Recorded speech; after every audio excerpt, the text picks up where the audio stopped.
سلامونه. د مولانا فضل الرحمن چې د پاکستان د جمعیت علماء اسلام د ګوند مشر دی، د هغه د ځینې اعترافات را سره واورئ. په 14 کاله جهاد کې ما په پاکستان کې جهادي حلقه پیدا کړه که نه کړه پیدا؟ مسلح جهادي حلقه. اوس هم هغه ځوانان موجود دي، مړه لا نه دي، ځوانان دي لا هغه چې کروز استعمالول چلې هم زده وجي.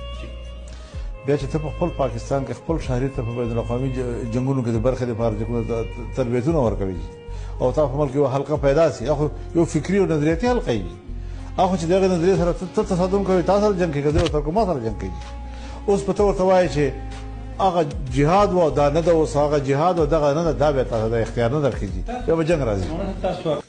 نو د مولانا د خبرو خو دا معنا ده چې دغه خلک چې تا روزلی دي او ستا بچي دي د نظریې په اساس دي روزلی دي، نو د دوی د نظریې سره ټکر چې دی دا خو به یو جنجال جوړوي، یو جنګ به راځي. او ستا جنګ که راغلی دی یا راځي، ستا له خپلو بچو سره به راځي، ځکه تا د نظریې په اساس چې خلک روزل او د نورو په هیوادونو کې نظامونه ورباندې چپه کول او تا هلته اسلامي نظامونه غوښتل، نو که ستا بچي ستا په خاوره باندې اسلامي نظام غواړي، نو د هغو په وړاندې ته ولې خنډ جوړېږي؟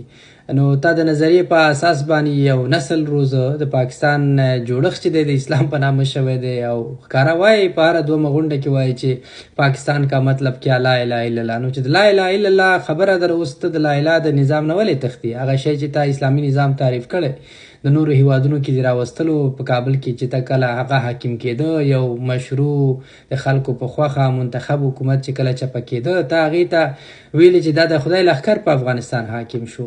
نو چې په نورو هیوادونو کې د اسلامي نظام دپاره دومره غوښتونکی، نو که اوس ستا په وطن کې اسلامي نظام څوک وغواړي د نظریې په اساس یو څه رامنځته کېږي، نو د هغې مخالفت څه معنا؟ د پاکستانیانو ولې د دغه دوګانه چلن سره مخ دي؟ یعنې هغه څه چې نورو هیوادونو کې غواړي اسلام یې بولي، په خپل وطن کې ولې اسلام نه غواړي؟ دا ساده پوښتنه ده د ټولو خلکو سره، د دنیا د ډېرو خلکو سره ده چې پاکستانیان ولې اسلام په نورو هیوادونو کې غواړي، نورو هیوادونو کې اسلامي نظام غواړي، په خپل هیواد کې ولې نه غواړي؟ سره د دې چې ډېرې مدرسې هم هلته دي او ډېر جهادي تنظیمونه هم هلته دي، ډېر اسلامي ګوندونه هم هلته دي، او دوی د نورو هیوادونو کې د اسلامي نظام د نافذولو ډېر زیات شوق هم لري.